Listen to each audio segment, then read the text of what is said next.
Bonjour, voici donc l'interprétation du thème de la pleine lune du 31 octobre, 14h52, 31 octobre 2020 bien évidemment, et 14h52 c'est comme d'habitude l'heure Greenwich, GMT.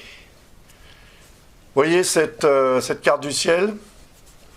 Elle est quand même assez intense, hein, je dirais. Nous avons déjà évidemment cette opposition Soleil-Lune, qui détermine l'événement, la pleine lune.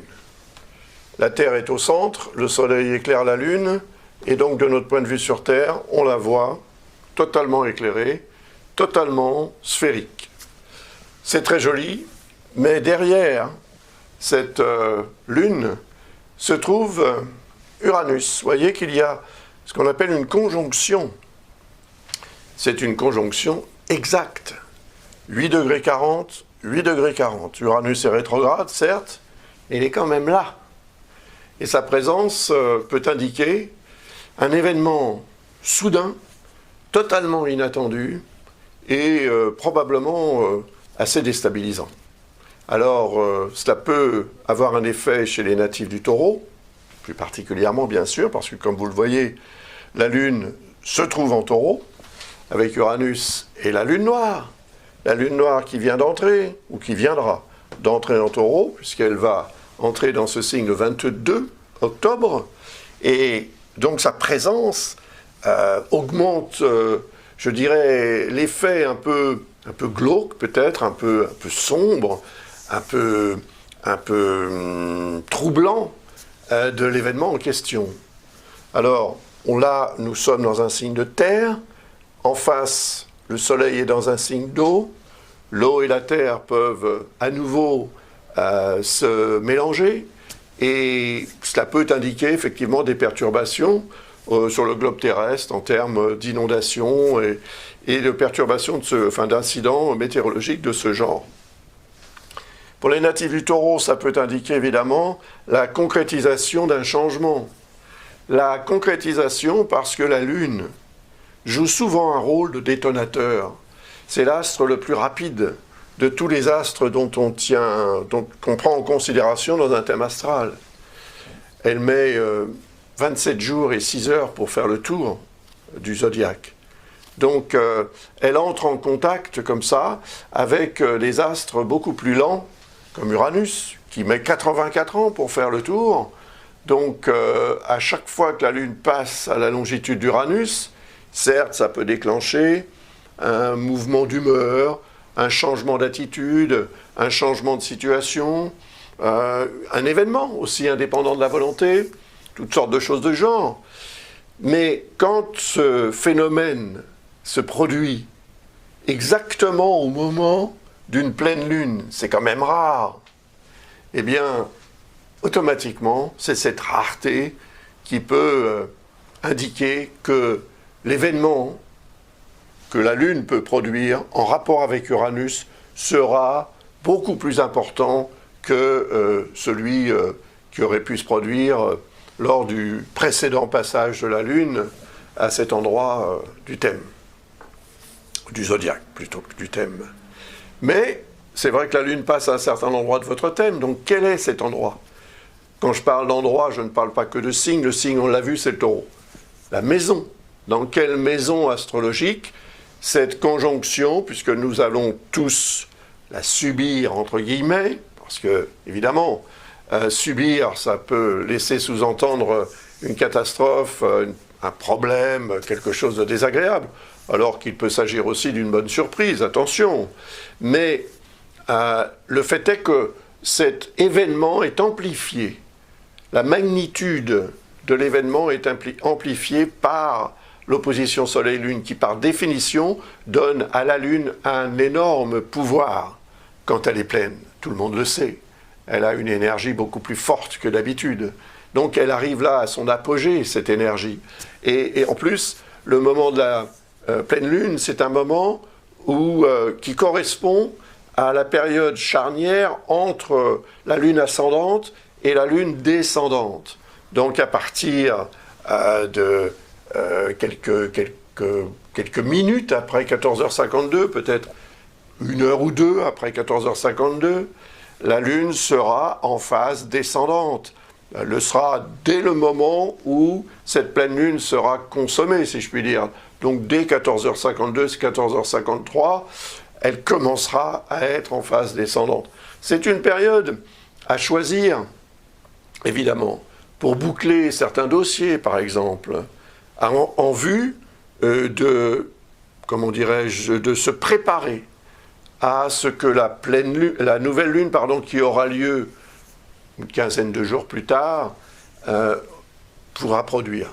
Car la nouvelle lune, c'est un moment à choisir aussi pour démarrer quelque chose. Mais on ne démarre pas comme ça, de but en blanc, sans savoir où on va. Donc on prépare d'abord sa carte de route, si vous voulez. Et ça, c'est quelque chose qui peut être fait, qui devrait être fait pendant cette période de lune descendante jusqu'au moment où elle rejoindra le Soleil pour former la nouvelle lune au mois de novembre. Le 15, je crois, le 15 novembre, il me semble, me souvenir de cela, n'est-ce pas? Donc, cette pleine lune est très intéressante, mais c'est vrai qu'elle peut porter un message en termes de qu'est-ce qui va se passer. Car avec Uranus, on est dans l'exceptionnel. Ce qu'Uranus peut produire, on ne peut pas l'imaginer. La notion de changement est représentée par Uranus, c'est la révolution. Donc c'est vraiment quelque chose qui transforme pour toujours. Parce qu'Uranus ne repassera pas à cet endroit du thème, ou du zodiaque plutôt, avant 84 ans. Donc son effet est vraiment durable, définitif. Ce qui change ne pourra pas rechanger ou redevenir ce que c'était avant. Voilà. Et même s'il y a une tentative, ça ne sera plus jamais pareil. Donc il y a quelque chose d'assez exceptionnel dans cette configuration. Il faut bien le noter et en prendre compte. C'est vrai que ça peut agir aussi, non seulement chez les natifs du Taureau, et en particulier les natifs du premier décan du Taureau, parce que vous voyez que cette conjonction se produit avant 10 degrés du Taureau, et il y a 3 décans qui sont séparés par les dizaines de degrés, 10 degrés pour le premier décan, de 10 à 20 degrés pour le deuxième, et de 20 à 30 pour le troisième décan. Donc là, on est vraiment dans le premier décan, et on est dans le premier décan du Scorpion aussi, qui... C'est vrai que les natifs du Scorpion peuvent également être concernés par cette notion de changement soudain. Peut-être c'est un changement attendu, c'est un changement qu'on peut craindre, c'est un changement qu'on peut avoir déjà préparé, même qu'on souhaite à ce moment-là. Et ça voudrait dire que le moment de la pleine lune sera le moment d'apogée de la situation qui permettra à ce changement de s'imposer. Il peut avoir des répercussions intéressantes et agréables parce qu'on voit ici un trigone avec Vesta. Vesta est un astre qui représente la notion d'harmonie et d'équilibre. Donc, cet équilibre peut être en fait restauré par le changement. Tout à coup, quelque chose est déstabilisé et cette déstabilisation permet un rééquilibrage par ailleurs. Alors, par ailleurs, comment ? Je ne sais pas, parce que ça va dépendre aussi beaucoup du thème de chacun et comment cette configuration va s'exprimer, dans quelle maison astrologique, surtout parce qu'une maison astrologique, comme vous le savez sûrement, est reliée à des domaines de la vie. Donc dans quel domaine de votre vie cette configuration va-t-elle s'exprimer? Regardez votre thème si vous savez le faire, et regardez dans quelle maison se trouveront la Lune, Uranus et Vesta, pour avoir, disons, une information en ce qui concerne 2 secteurs qui vont entrer, je dirais, en complémentarité, voire en complicité, et qui pourront effectivement collaborer l'un avec l'autre. Donc ces secteurs de votre vie sont des secteurs dans lesquels vous allez pouvoir envisager un changement qui permettra peut-être de rééquilibrer, d'harmoniser les choses par ailleurs, dans un autre domaine, ou par rapport à cet autre domaine. Et on a un quinconce avec Vénus. Alors celui-là, il est intéressant comme aspect. Le quinconce, j'en parle souvent, hein, pour moi c'est un aspect d'hésitation, on peut dire. C'est un aspect assez ambigu. Il est quand même en train de relier des signes qui ne sont a priori, d'après les éléments qui les représentent, pas véritablement compatibles ou pas facilement mélangeables, comme on dit. Hein. On a ici un signe de terre, ici un signe d'air, et je répète souvent que si vous essayez de mélanger de la terre avec de l'air, vous allez obtenir de la terre. L'air est invisible et impalpable, bien qu'il soit partout en même temps. Donc c'est vrai que ces deux éléments cohabitent systématiquement, bien sûr, mais le mélange concret de ces deux éléments ne donne pas justement un résultat concret, comme par exemple l'eau et la terre. Si vous mélangez de l'eau avec de la terre, c'est formidable, vous obtenez un mélange qui va être constructif même, vous voyez, alors que ça n'est pas très constructif quand l'air et la terre sont mélangés. Mais bon, ça reste, comment dirais-je, un point de vue quasi philosophique. En tous les cas, il y a une certaine logique. Et cette logique semble être remise en question parce que, justement, le quinconce représente un degré d'ambiguïté dans la façon de gérer les choses. Et ce quinconce avec Vénus est plus important qu'avec un autre astre ou un autre élément du thème ou du zodiaque parce que Vénus représente le signe du Taureau. Et en plus, dans la tradition, Vénus représente également le signe de la Balance. Donc elle est forte dans le signe de la Balance, elle est forte dans le signe du Taureau, et tout à coup, elle est en discorde relative, c'est une sorte de guerre froide, entre guillemets. En tous les cas, c'est un désaccord avec son propre signe. Et évidemment, les astres qui s'y trouvent. Entre autres, Uranus et la Lune. Et la Lune noire. Donc cette Lune noire, qui viendra d'entrer dans le signe du Taureau, indique quand même que la situation n'est pas claire. La Lune noire représente les zones d'ombre. Donc quelles sont ces zones d'ombre ? On est là aussi dans le secteur de l'alimentation et de l'alimentaire, le signe du Taureau, l'agriculture et les métiers de la bouche aussi, qui sont représentés évidemment par le signe du Taureau, parce que le signe du Taureau représente effectivement la bouche, la gorge, enfin tout ce qui s'y sert à manger. Là aussi, je pense qu'il y aura des troubles à prévoir, des changements d'attitude, des perturbations évidemment pour certains, et d'autres, au contraire, qui vont profiter de ces modifications, de ces changements et de ces impératifs qui peuvent s'imposer. Et là, évidemment, Vénus, qui se trouve dans le signe de la Balance, c'est le signe de la justice également. C'est le signe de l'harmonie, c'est le signe de la diplomatie. Donc cette diplomatie est quand même un petit peu mise à mal. Et cette justice est également mise à mal. C'est une justice morale, affective même. Elle revêtira un caractère relativement affectif, parce que Vénus, c'est la déesse de l'amour et des bonnes choses de la vie, si je puis dire. Donc c'est un peu aussi le côté épicurien de la personnalité humaine qui se trouve dans l'ambiguïté. Qu'est-ce qu'on fait, quoi ? Maintenant que quelque chose comme ça est arrivé, qu'est-ce qu'on fait ? Donc, ce qu'il y a d'important à retenir, c'est que cette pleine lune représente un moment majeur en termes de changement. Voilà. Donc, comment ce changement va se produire et dans quel domaine et dans quelle mesure il aura un effet positif par ailleurs et un effet contrariant, voire déstabilisant d'un autre côté, comment dirais-je, ça va dépendre du thème astral de chacun et de la façon dont ces configurations vont s'exprimer dans le thème de chacun. Donc aussi bien dans le mien que dans le vôtre et dans le thème des gens qui vous entourent. On a aussi d'autres choses, vous voyez que j'ai entouré en rouge cette fameuse conjonction Jupiter-Saturne-Pluton qui n'en finit plus et qui, parce qu'elle est revenue, ces trois astres sont maintenant revenus en mouvement direct, alors qu'ils étaient apaisés, endormis pendant la période de rétrogradation, qui, pour Jupiter, pour Saturne, pour Pluton, c'est vrai que ces périodes de rétrogradation ont permis une sorte d'assoupissement de la situation actuelle qu'on connaît tous. Et depuis que Jupiter a repris son mouvement direct en premier, au mois de septembre, puis Saturne, Jupiter c'était vers la mi-septembre, Saturne fin septembre, et Pluton début octobre, et voilà pas que ça recommence. Je veux dire, il y a une reprise de l'énergie perturbatrice, évoquée déjà dans la vidéo que j'ai faite pour 2020 en 2019, qui est toujours en ligne d'ailleurs, si vous ne l'avez pas regardée, regardez-la, ça peut vous intéresser, car cette conjonction, je le répète, est extrêmement rare.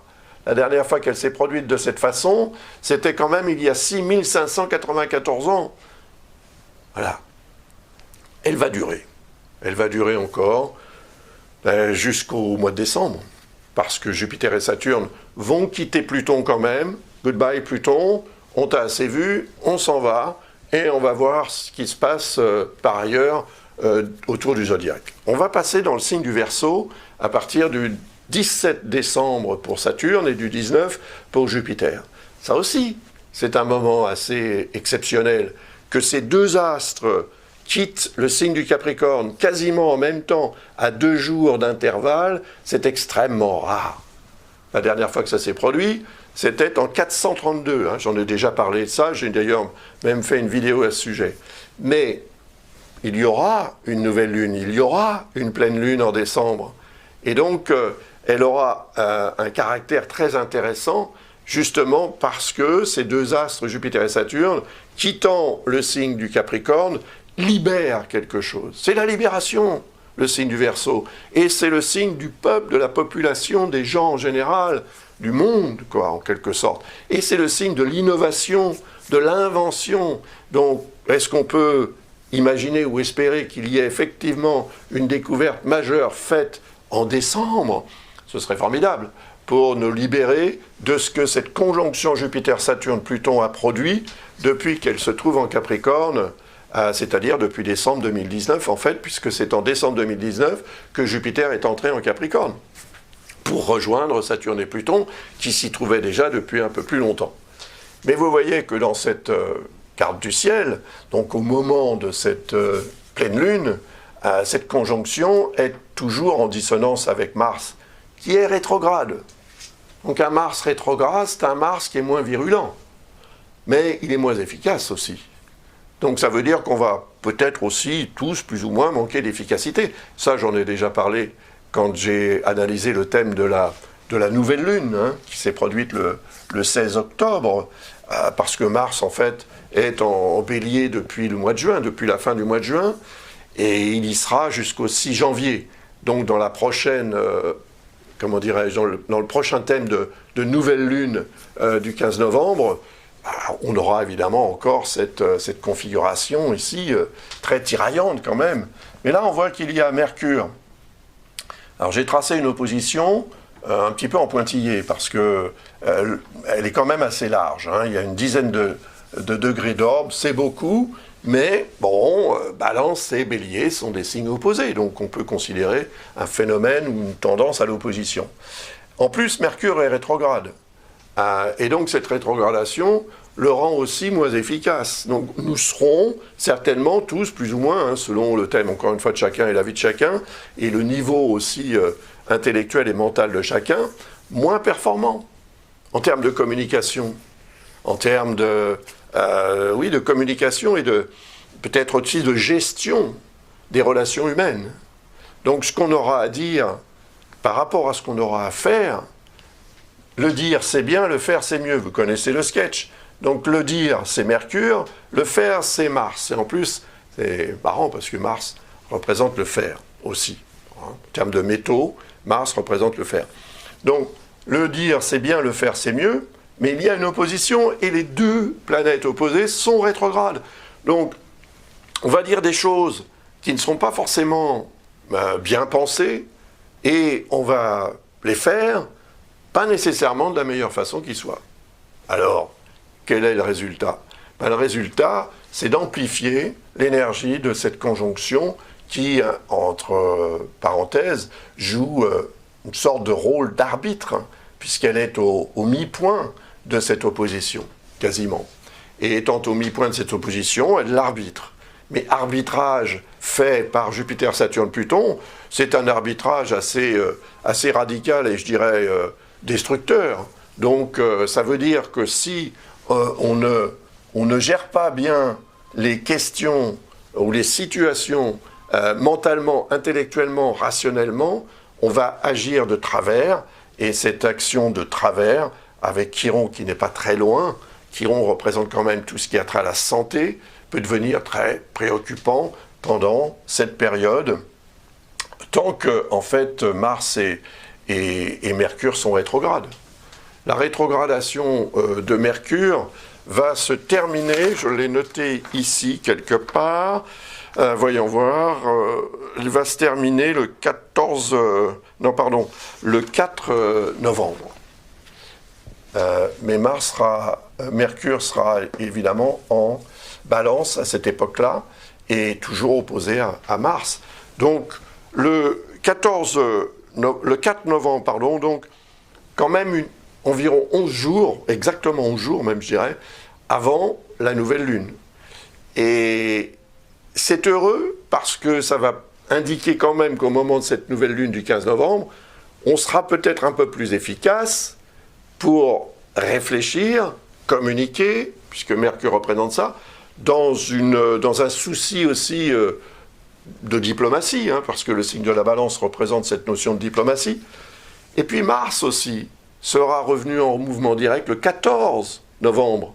Donc le 15, il sera en mouvement direct. Et dans cette carte du ciel du 15 novembre, carte de la nouvelle lune, eh bien, évidemment, on aura encore cette opposition, mais elle ne sera plus en mode rétrograde. C'est-à-dire qu'on aura probablement une situation qui sera préoccupante, mais peut-être davantage de moyens pour la gérer, mentalement et sur le terrain.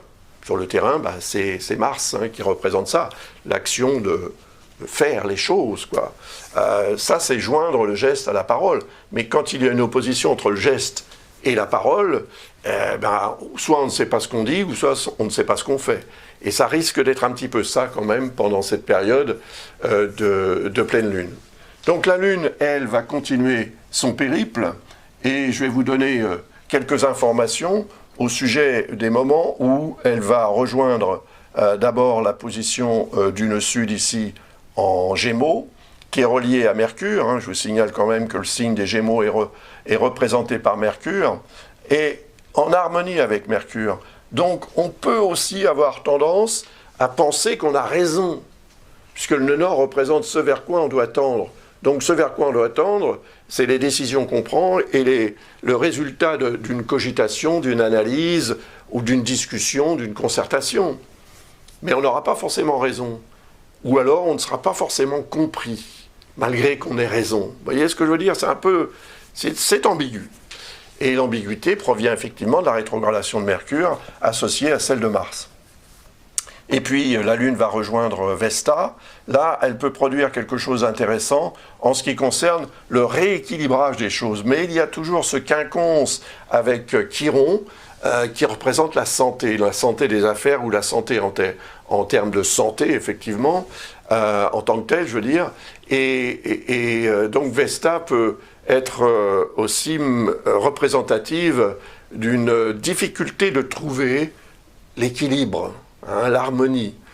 Soit c'est trop, soit c'est pas assez, mais on est dans l'ambiguïté à ce niveau-là, dans la gestion d'une situation préoccupante. Il y a évidemment un potentiel de changement positif, comme on l'a vu tout à l'heure, et si une décision est prise au moment de cette pleine lune pour évidemment promouvoir ou assumer le dit changement représenté par Uranus, à ce moment-là, il y aura d'intéressantes répercussions lorsque la Lune passera ici à la longitude de Vesta. Je vous donnerai les dates dans un instant.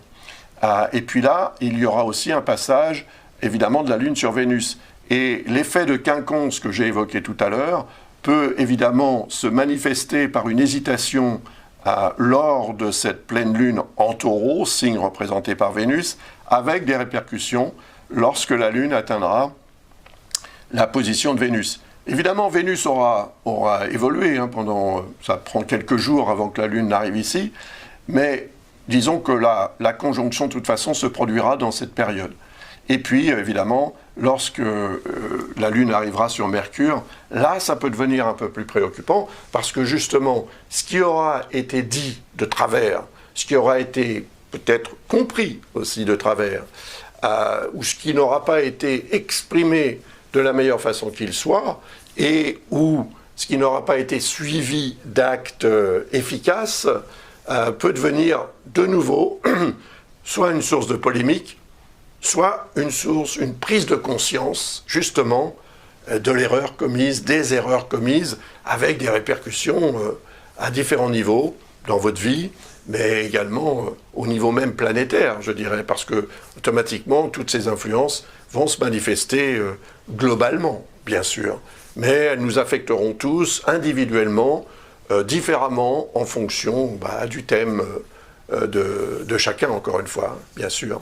C'est ça qui détermine les différences entre la façon dont les astres s'expriment au fil de leur évolution autour du zodiaque. Voilà, maintenant je vais vous donner ces fameuses dates que je mentionnais tout à l'heure par rapport au transit de la Lune sur les différentes positions des trois astres, hein, c'est tout, 3 éléments, 1, 2, 3, non 4 avec Mercure.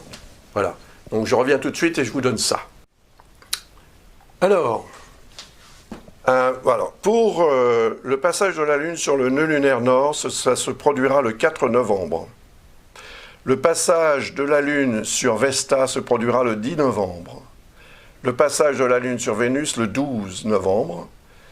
Le mouvement direct de Mercure reprend le 4 novembre, jour du passage de la Lune sur le nœud lunaire nord, qui est en liaison directe avec Mercure, puisqu'il est dans son signe, en Gémeaux. Donc, moment intéressant, le 4 novembre peut quand même déterminer quelque chose d'important si on focalise sur la simplicité, je dirais, déjà dans la communication et dans la réalisation des choses.